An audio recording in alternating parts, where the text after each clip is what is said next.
Hi everyone. It's episode 3 of Arbu TV, where we interview the author of the month for Authors Books and Unite group. This month's author is Hanif Mohammed, the author of the Stryker series. Welcome, Hanif. Can you tell the audience a bit about yourself, please? Yeah, my name is Hanif Mohammed. Like you said, I'm 30 years old. I've been writing for about 7 years now, give or take, around that time. I published two novels, two full-length novels, and working on another one, working on an entire series of novels. I'm inspired by fiction. I like to write. I like to read. I like to watch movies, and um, bit of a nerd when it comes to that kind of stuff. And uh, you know, I'm just a guy, a regular average guy just trying to make my mark in the world. I think that can be the same for all of us, really. Yeah, Yeah, yeah, yeah. Yeah, so yeah, definitely. yeah, I've read like The Outcast and I like that. Yeah, Yeah. Yeah, I was just wondering what was your inspiration for it? yeah, dude. There is a lot of I can't really nail one single inspiration. I can say. I mean, I've written in the group. I posted in the group that I'm a big fan of action adventure kung fu movies and fantasy novels like Harry Potter, and I'm really into young adult fiction. I'm into you know superhero movies. I'm into uh, all kinds of fiction. I'm even to regular real life dramas too. I like those movies too. So I took inspiration from like everywhere. And I just thought to myself, okay, what do I want? What's the goal of my story? What's the what in my mind would be like the ultimate hero, like the ultimate um protagonist that I want to impart up to the world, that I want to share. And I came up with Sarah Stryker as like the my idea of like the all sort of the how can I put it, the ideal, well, in my mind is like the kind of the ideal sort of protagonist that I would root for in a story. And that's why I came up with the idea of this girl and her adventures and her trauma and turmoil and um sort of like the message of like someone who's seemingly ordinary and even someone who's tormented becoming someone extraordinary. And that's sort of the theme of the overall story. And so, yeah, Oh, that's great. I could see a little bit of like Buffy the Vampire Slayer in it as well. little Yeah, little bit. Yeah, I'm yeah, a big fan of that show. Yeah, I'm a huge fan. yeah, I love that show. I've seen every episode number a bunch of times. yeah. So I took inspiration from there. I took inspiration from see Wonder Woman, Batman. See, have you ever heard this TV show called Invincible? There's a TV show called Invincible about a superhero kid. That show is really good. I took inspiration from that.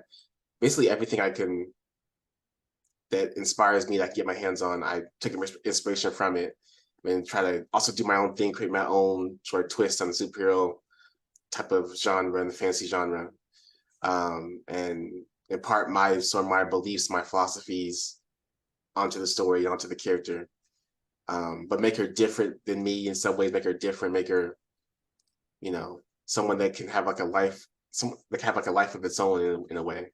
Someone dynamic, someone interesting, someone really badass, but also really relatable and tortured, a tortured soul at the end of the day. So Yeah, yeah, you deal with strong women in the story. It deals with a mhm. lot of like female empowerment. I was just wondering what inspired you to write from that perspective, and was there any research you had to do in that? Yeah, so how can I answer this one? There's a lot of different ways I can come about answering this question. Um, I guess one thing I'll say is that for me, it's not just like obviously I do really love strong women in a lot of ways, and because even since I was a kid, I've been attracted to like really strong women. But like for me, it's not just about writing like a strong woman. It's about writing writing a character who is served as a beacon of inspiration. So like the reason why I wrote the character the way I did, the way that I wrote the story the way I did, is because I wanted to write something that would connect to, there'd be like a universal message that would connect to people in general, like regardless of your background, regardless of your, you know, demographic, you would be able to relate to this character in some way. And so I made her, and so for me, you know, the thing about women is that women are, wonderful human beings, but a lot of women are very vulnerable in a lot of ways. They physically, they are vulnerable in society. And so I feel like it'd be really profound exercise to like take a woman who is vulnerable, who was vulnerable, and who was a victim, and then find a way to shape her into someone dangerous and someone fierce and someone respected and with power and authority. I feel like that'd be like an ultimate exercise in my creative endeavors, to like take someone who is on the opposite end of the spectrum, someone who's so tormented, like almost beyond recognition, and then try to transform them into someone formidable.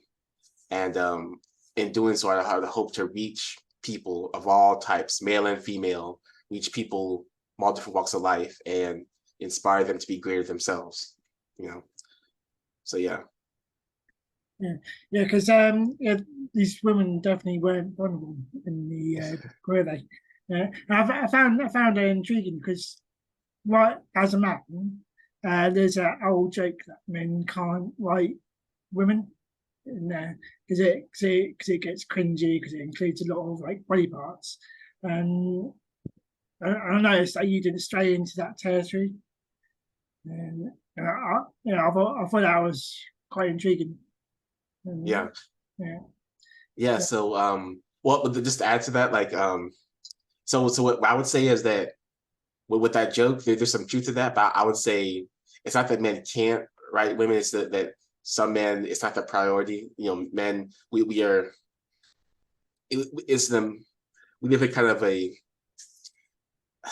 semi, you say male dominated world. So like men are sort of the leaders of society in a lot of ways. So it's natural. We all have our biases. It's natural to just write what you know. And so I think it makes sense that men would maybe struggle or with writing women, or maybe not put as much care with writing women. But it all takes is a bit of one creativity and a bit of empathy and a bit of thought, and then I think anybody can really do it. So yeah. Yeah, that's a good answer. Yeah, I was as authors, we all like deal with negative criticism. And I was just wondering what your opinion on that is, and how you deal with negative criticism. Yeah. So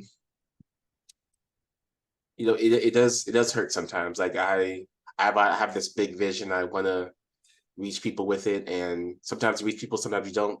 It's one of those things where you just have to take a risk. You have to take a leap of faith. It's a leap of faith. Writing a novel, writing a story is a leap of faith. You have to know how it'll affect the audience, and for the most part, it's been pretty fun. It's been pretty rewarding. But I've gotten my fair share of criticism, mostly on the other book actually. Sarah Stryker and Scorching Fire. That book is a lot more in depth, a lot more drama heavy, a lot more heavy on the psychological impact, because right at the start of that book, my heroine is kidnapped and brutally assaulted right at the start of that book, and so that is a very rough thing to go through, very very rough thing to, and I really had to tap into like the mental space of like a person who would go through something really horrific, and so response to that book has been mostly good, but like there's been some people who either it didn't work for them, or for some people they didn't get it, they didn't get the point of it. I've got people who are confused by what was going on in that book, because the book is very heavy on details and world building, and so occasionally you get some mixed responses. I'll get some mixed responses on like the overall goal and theme of what I was trying to achieve with that book, and also the very densely packed book, and so that made us so we have the patience to delve deep into all of that. But yeah, you just kind of got to take the criticism and like sort of learn from it, like see what is objective, see what is, something that you can improve on, something you can change without changing your vision. And then when you can't, you can't. And that's just, you have to accept it. It won't be for everybody, but reach people that you can and do the best you can for your target audience. That's what I've learned. You know. Yeah, that's a good answer. Yeah, it is a steep learning curve, isn't it? But yeah, you just take it with a pinch of salt and learn from it. Yeah. Yeah, that's good. Yeah, that's a good answer. Yeah, the as indie authors, writing can sometimes be a tedious task, especially with uh, life in general, and uh, some of us can be guilty of procrastinating. Me Yeah. especially. I was Yeah, I've just been there. wondering how do you overcome all that? Yeah, dude. It's a tricky endeavor. Like every day is a bit of a trial. Which is something that Stryker herself says in the story where right at the beginning of the story, right at the start of the Outcast novel, she's on the phone saying that every day is a struggle. Every day, my mind is desperate to run loose. I'm trying to constantly fight to stay focused and stay on task and train and work hard. That's kind of, I guess, the summary of like life in general for all of us. Like, writing is a lot of fun, but it is very draining at times. And so it is difficult to not to get distracted and get sort of procrastinate and stuff like that. But I try to keep like a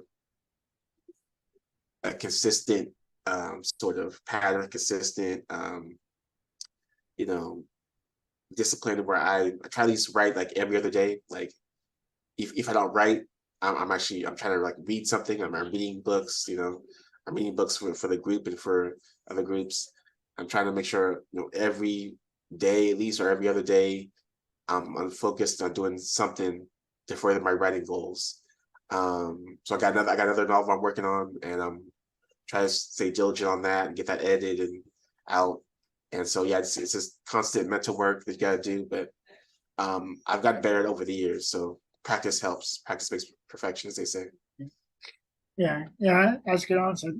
Reading, a lot of people don't understand that reading goes hand in hand with writing, doesn't it? Mm-hmm. If you read a lot, your writing can become better as well. Oh yeah. Yeah, yeah. So you've said you've been writing for 7 years. What made you start writing? What inspired you to start? Well, yeah. So like I said before, I've always been moved by fiction. I've always, even when I was younger, when I was a little kid, I dreamed of like creating my own story. So it's always been a dream of mine to create a story of some sort. It's always been a dream. So I've always wanted to dip my toes in the fictional world and create my own story. It was a matter of figuring out like what that story was. And for a while, I had pieces and fractions of like what I wanted to include, what I wanted my story to be about. But over the years, it's sort of I've been thinking more deeply about it, and you know, eventually the idea came to me kind of like in my head, kind of like a movie, like a series of movies, or like a TV show, like basically like the idea of uh, heroes, the idea of you know a heroine that would be a figure of hope. The idea came to me, and the story started to come to me. The character started to come to me, like the theme. Like there's multiple themes. Like one theme is also of the book of my Stryker series is like that pain and suffering is like universal. So like throughout the story, her not only is her goal to like right the wrongs of herself and right the wrongs of her past, but also to connect with other people and realize that all people, we all have the same sort of curse of suffering and you know and of humanity, that kind of thing. So that idea came to my head, and the idea of like people being able to connect and form a family. That also was a big theme I wanted to explore in my series, and so I would kind of see fractions in my head, like I would kind of see like little fractions of it in my head, like a movie, and so I'm like, okay, so then now I have an idea for my story, so now I gotta write it, and I would chapter by chapter, I'll take a chapter by chapter and like write, and try to stay focused and then edit, and then eventually it came out to like a full, about 2 full novels. But then I had to start to edit. I had to really like talk to I talked to like a couple of author coaches that helped me out, that helped me to make sure the novel was polished and just right, and before I published them. So that was nice too. Yeah, that's really interesting. I like your answer about movies. How your movies appear, but appearing as a movie inside your head. Yeah, That, yeah. That's how I see it as well. That's how I see it. I've actually, I would say for you, Lucas, I would say actually, because I read both of your novels, so yours actually kind of helped a little bit, because like I saw how you wrote your novels, and they were kind of different, kind of interesting, and I liked how you kind of had different spin on the superhero genre. So I kind of incorporated some of your ideas too into my thought process. It's like, okay, so if someone else can do it, I can do it too, and so that was a good inspiration too. Yeah, and it's like you have this idea, don't you, for a story, and you just have it as like a movie playing inside. Yeah. And I completely get that. Yeah. So, could you like tell us what publishing is like for yourself, and any challenges you've encountered, and mediums you've utilized? Yeah. So I self-publish on primarily on Amazon. I also found another site called what's called Ingram Spark. There's some website called Ingram Spark where where you can publish to all the retailers, including like Barnes and Noble and stuff. So I publish my novels on both those platforms, and so far it's been pretty good, pretty straightforward, pretty easy. I mean, I had to make sure that the hard part was really getting the work done before I published. So I had to make sure my book was edited, thoroughly edited, and so I edited pretty well, and made sure it was a good condition. I paid for my covers. I got some really quality covers that that paid a pretty penny for, and that was also really nice. And just like you, I have an audiobook for one of my books for The Outcast. So that was quite a bit of money, but that was really fun to do. And so publishing has been so far pretty straightforward. I am struggling a bit when it comes to like marketing and like reaching readers. That has been a bit of a struggle. But I'm learning as I go, and I'm hoping to reach more readers as time goes on. But yeah. I'm glad you mentioned the audiobook. Yeah. I was just intrigued what was the process like with you? That I found it quite an easy process. I was just wondering how you found it. Yeah, so I went to Fiverr.com. I did most of my stuff from Fiverr.com. I got my covers from there too, and so I found a voice narrator. Her name was Sky Alley. She was really nice, and I had to pay a lot of money for it, but she made it to an audiobook for me. She praised my novel too, which is really nice. She gave me some good feedback on it, and she did an audio recording of the book, and she did a really good job. She actually did different voices of different characters in the story. That was like, so Sarah sounds different, Amy sounds different. All the characters are different. So that was nice too, and I really enjoyed listening to it. It was a pleasure, and it's so cool to see like your story come to life. And so that was great. Yeah, that's great. I find it intriguing how other people like dealt with it as well. Yeah, because I went like straight through ACX. Yeah. But the guy I chose on ACX, you can choose them on Fiverr as well. Oh, okay. Yeah. So so what I did was, I know you can do ACX too, but what I did did Fiverr, and then I published my audiobook to ACX, but also through other audiobook platforms too, like Barnes and Noble. So I managed to get sort of a wide reach, but yeah, it's either way is good. Either way is good. And it's been pretty good. It's been pretty nice. I'm hoping to do more in the future, but that costs money. I want to get more sales before I do that. So yeah. Yeah, that's great. I was just wondering, as published author like yourself, do you have any advice for anyone that's just starting out? Yeah, I mean, I don't feel I can definitely give some, but I don't feel super sort of qualified just because I am a new author and I am struggling. But for what it's worth, for someone who did actually get a book out there, 2 books out there, I will give my 2 cents and say like best advice I can give is you know, just be diligent, think about what you want. If you really want to write a novel, think about why, think about how important the story is to you. If the story is important enough to you, then go for it. Don't worry about what anybody else says. People will try to dissuade you. But if you really feel in your heart that this is what you want to do, go for it. Write with your heart and your soul, and then also keep in mind the techniques of writing and like art of storytelling. Watch movies and read books and see what works and what doesn't work for you, and then write from your heart, and then hand to an editor and see what they think, and hopefully magic will ensue. Yeah. Yeah, that's good. Yeah, so you mentioned that you've got another book. You're writing another book. I was just wondering if you can share any details about that, and if you've got anything else in the pipeline. Yeah, so I'll give a little bit of details. Now to know the full story, you'd have to read Sarah Stryker and the Scorching Fire. That details the beginning of her adventure. But I'm writing the sequel to that book, and that book will be called Sarah Stryker and the Royal Python, and it's basically it's about a really evil dictator in Africa that's trying to take over, and Sarah has to stop him. That's the gist of the story. There's a lot more to it, but it was like just like the Scorching Fire was very ambitious. This is also going to be a very ambitious work that's going to touch on like different social issues and touch on different things about humanity, and be really go deeper into Sarah's backstory and be very a revealing book. So that's all I can give Ray right now, but there's more details to come in the future. Yeah. That's great. Yeah, it sounds exciting. I think I'll definitely read that book as well when it comes out.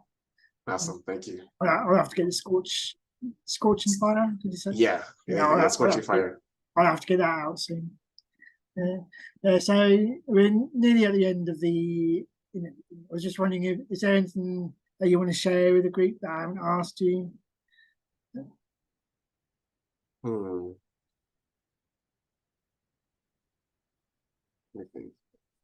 Yeah. So it's been a pleasure. Thank you for giving me this opportunity to be an author of the month. I really appreciate it. Writing is a labor of love, and I'm blessed. Honestly, I'm very blessed to be able to do this and be able to write and be able to actually publish 2 novels on my own. It's gives me immense pride, and when I see people who have been touched or who are excited about the story, that touches me a lot too. I'm glad that you really enjoyed it. It is kind of an homage in a lot of ways to stuff like Buffy the Vampire Slayer, strong female empowerment. But I will put out there that I want this story to be an example of raw human empowerment, and not just female empowerment, but I want the story to be like I want the story to be a sort of something that's inspirational, something that's wholesome. I want this to be an example of a good, despite how dark it is. Like it's very dark, it's very twisted. There are a lot of evil people in the story that do a lot of evil, crazy things, and Sarah's constantly having to fight her dark side, because even though she is the hero, she is a very dark hero. That's something she's not. She's a lot more darker than someone like Buffy Summers, for example. She actually, I feel you haven't seen like the show. You've seen Angel. He's Buffy's girl. She actually has a lot in common with Angel because she's very dark too. But despite all that stuff, the show in its purest form, my novel in its purest form is about hope, and it's about humanity, And so it's meant to reach people regardless of your beliefs, your political beliefs, your, you know, if you're someone with, if you're a decent person with some, you know, morals, and you know, who believes in right and good and evil, then this story is trying to be for you. It's at least it wants you to like it. And so I want everybody who has any interest at all to hopefully enjoy the story. And so it's meant for everybody. And I'm very honored to be able to do this and to be on this platform and to be able to share my story with the world. And you know, only time will tell what will happen, but I'm hoping for the best. And thank you so much, people who bought the book. So like anybody in the group who has bought the book, I really appreciate that. It means a lot to me. Shout out to my our mutual friend Ashley Ravi. She's really nice. Almost Human series. I read 2 of her novels so far. Very good series. Yeah. She also inspired me a lot too, because she's the first indie author that I really got to talk to. Yeah, so I've read all of the books so far. They're really great. Yeah. Yeah. So I'm working on her other books at the moment. But I read the first 2 and they're awesome. And so she inspired me a lot. You know, I read your books. Your books are good. They inspired me. I read one of Laura's books. So I try to take fiction from everywhere. And ultimately I'm my own biases. Like I'm more of an action geek, like you can kind of tell. I guess all the women in the story are badass martial artists, because I love that kind of martial arts action, kung fu action. But ultimately it is a story that is trying to be about humanity and human, you know, drama. And so I hope, you know, wherever you are, the story is able to reach you. And that's pretty much all I have to say. Look forward to Sarah Stryker and the Royal Python. Yeah, sorry, Sarah Stryker and the Royal Python. I can't promise it'll come. It'll be here. I'm working on it. It may take a while for me to finish it, but it'll be in the here near sometime. future, in the near future, it'll be. Yeah, you can't rush these things. Yeah, I don't want to rush it. Yeah, I don't want to rush it, because I really want to put my heart and soul into it. But yeah. I know how that feels. That's how I'm like at the moment. I thank you, Hanif, for coming on the show. It's been great talking to you. Yeah, thanks for a great interview. Thank you so much. You're welcome. Yeah, see you next time. See you. Bye-bye. Take care. Take care.